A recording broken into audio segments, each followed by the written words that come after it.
Okay, this is my informative speech, and here's my audience.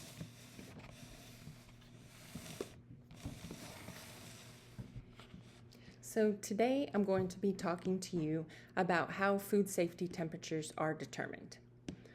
Most of us have heard that chicken needs to be cooked to 165 degrees. You see it on labels, you hear it on cooking shows, you may have even heard it in your own kitchen. But the most people never ask where that number has actually come from. So it's not something just random, it's not someone's opinion, it's based on science. Today, I'm going to explain 3 things: what causes foodborne illness, how temperature affects bacteria, and how safe cooking temperatures are set. Foodborne illness starts with bacteria.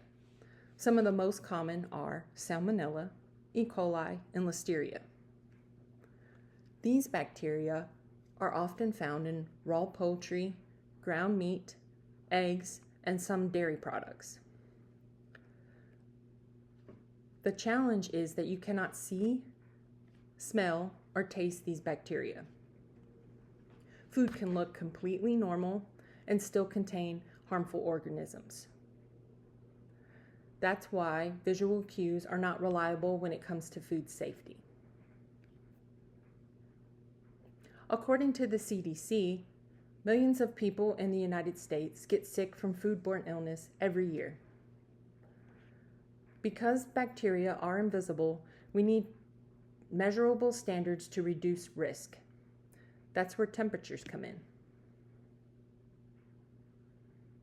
Bacteria grow fastest in what's called the danger zone, which is between 40 degrees and 140 degrees Fahrenheit. When food stays in that range, bacteria multiply quickly. That's why food left out too long becomes unsafe. For example, if cooked food is left sitting out at room temperature for several hours, it can fall directly into that danger zone.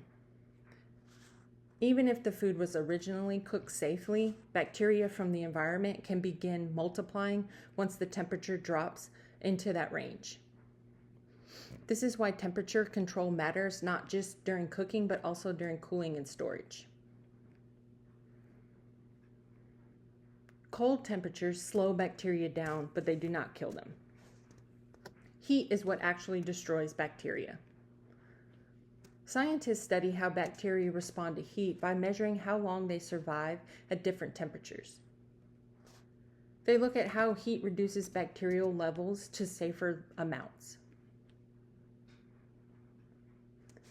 Internal temperature matters more than cooking time alone. Different foods heat differently. So a thin piece of fish will reach its internal temperature faster than a thick chicken breast. Ground meat also behaves differently than whole cuts. Because bacteria can be distributed throughout the meat instead of just one surface, this is one reason ground meats have a higher recommended temperature than whole cuts. You can cook something for a long time, but if it never reaches a high enough internal temperature, harmful bacteria may still survive. Now I want to show you a visual example. This chart shows minimum internal cooking temperatures for common foods. Poultry is 165 degrees, ground meats are 160 degrees, whole cuts of beef, pork, or fish are 145 degrees. These numbers on this chart are not guesses.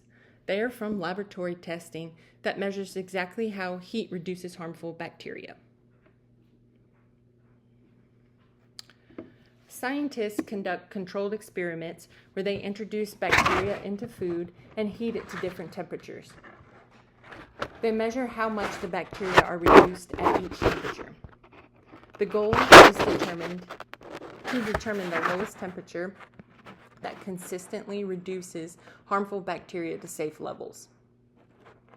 Agencies like the U.S. Department of Agriculture analyze this research and set official minimal internal temperatures. These standards are reviewed and updated when new research becomes available. They are used consistently in restaurants, food production facilities, and home kitchens across the country. So what does all this really mean when you see a number like 165 degrees on a label or in a recipe? Most of us follow cooking temperatures without thinking about them. But behind every temperature is controlled testing, data collection, and scientific review. What seems like a simple guideline is actually the result of detailed research about how bacteria behaves under heat. That is how safe cooking temperatures are determined. Thank you.